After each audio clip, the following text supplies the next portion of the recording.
Une France de propriétaires. C'est une constante du discours politique.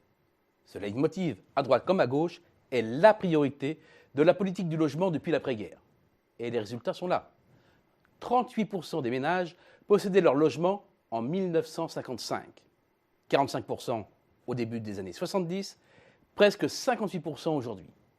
Avec les locataires propriétaires d'une résidence secondaire, voire d'un bien mis en location, le taux global de propriété grimpe à 62%.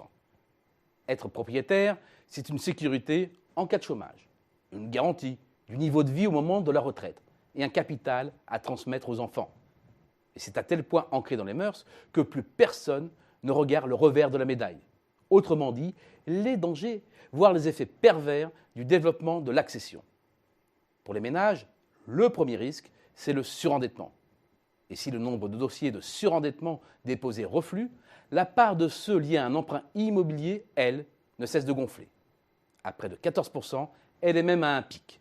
Et les dossiers sont de plus en plus lourds, près de 110 000 euros. C'est un bond de 18% en 5 ans. En clair, au moindre accident de la vie, divorce, perte d'emploi, maladie, l'accession à la propriété peut devenir un piège.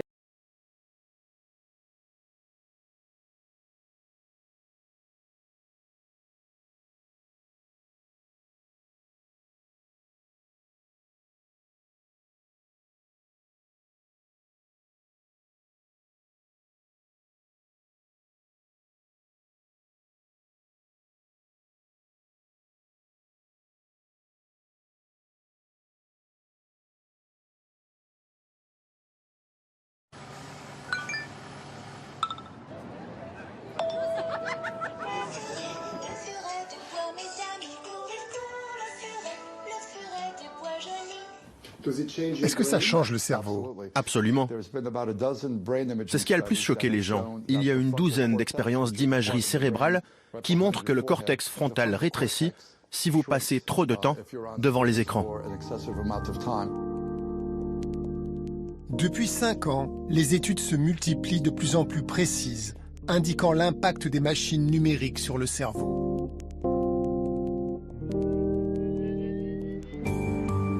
L'étude la plus visuelle a été réalisée par des Chinois. En Chine, l'addiction à Internet est considérée comme l'un des tout premiers problèmes de santé publique. Des chercheurs ont plongé une quinzaine d'adolescents souffrant d'une addiction à Internet dans un scanner cérébral. Les résultats sont spectaculaires. La circulation des fluides est altérée. Les zones en rouge montrent les voies du cerveau rétrécies, où la communication est très fortement ralentie. Des défauts de connexion cérébrale pouvant mener à des symptômes évoquant l'autisme ou les troubles bipolaires.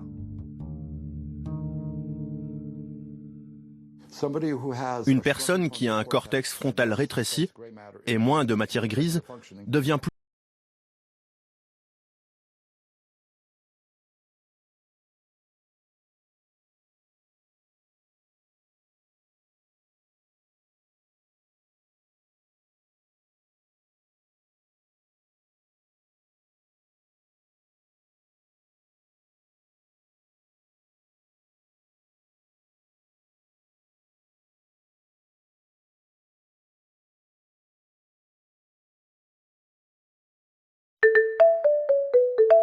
Smile and Learn. Bonjour les amis. Je suis le soleil et aujourd'hui, je viens pour vous saluer et pour vous transmettre toute mon énergie. Vous savez comment faire? Bon, ce n'est pas ce que je voulais dire. Je voulais dire quelque chose de plus original. Je vous parle du salut au soleil. Je vous le montre? Génial! La première posture. Mets-toi debout, avec le dos droit et les pieds collés. Joins les paumes des mains à la hauteur du cœur. Respire profondément. Inspire pendant que tu lèves les bras. Quand tu arrives tout en haut, cambre ton dos et dis bien fort « Bonjour soleil !» Bonjour les amis! Maintenant, nous allons saluer la Terre. Expire l'air pendant que tu te penches vers l'avant et touches le sol avec les paumes. Bonjour, Terre. Bonjour les amis. Parfait, nous continuons avec le salut. Inspire et sans séparer les mains du sol, lève le pied droit vers l'arrière en appuyant le genou et en l'enfonçant dans le sol. Et maintenant, en poussant avec tes mains,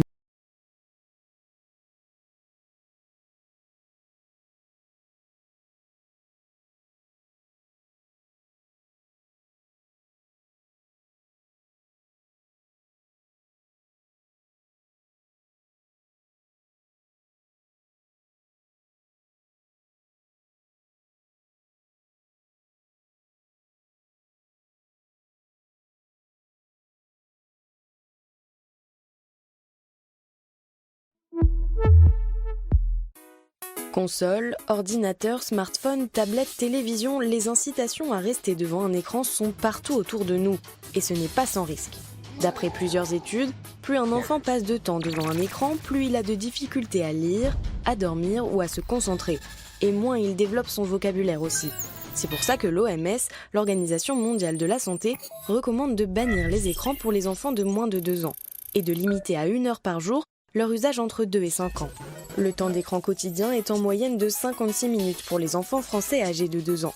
Les enfants allemands entre 2 et 3 ans passent en moyenne 59 minutes par jour devant des vidéos sur écran. Alors attention, tout dépend aussi de ce que l'on regarde. Jouer à des jeux éducatifs ou interactifs ne sollicite pas le cerveau de la même façon que regarder un dessin animé en étant inactif.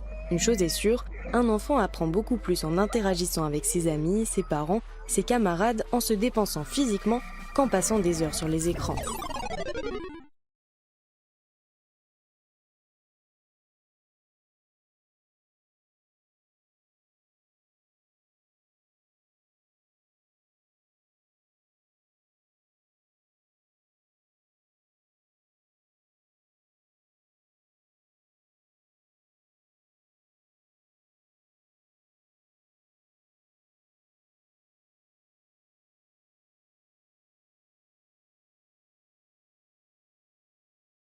Et vous, êtes-vous retourné sur votre lieu de travail depuis le début du déconfinement? Depuis plusieurs semaines, les entreprises rappellent leurs salariés, plus ou moins progressivement.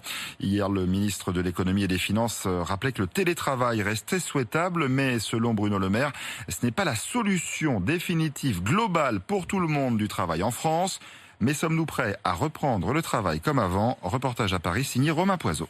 Après 3 mois en télétravail, Florence, conseillère dans le milieu culturel, doit retourner travailler au bureau, un peu à contre-cœur. Je pense qu'on s'est tous rendu compte qu'on pouvait faire beaucoup de choses en télétravail. On peut souffler quand on a besoin de souffler, voir nos enfants un peu plus le matin, et voilà. Et en même temps, au bout d'un moment, on n'a pas le rythme finalement du travail avec des échanges avec les collègues, avec les rendez-vous clients et tout ça. Alors pour Florence, le compromis serait de négocier auprès de son employeur au moins 1 jour de télétravail par semaine. On a vécu 100% en présentiel, 100% en télétravail, bon bah là le juste milieu, un peu des deux quoi. Le télétravail oui, mais à petite dose. Pour Benoît Serre, vice-président de l'Association nationale des DRH, les entreprises veulent retrouver un rythme normal pour ensuite songer au télétravail.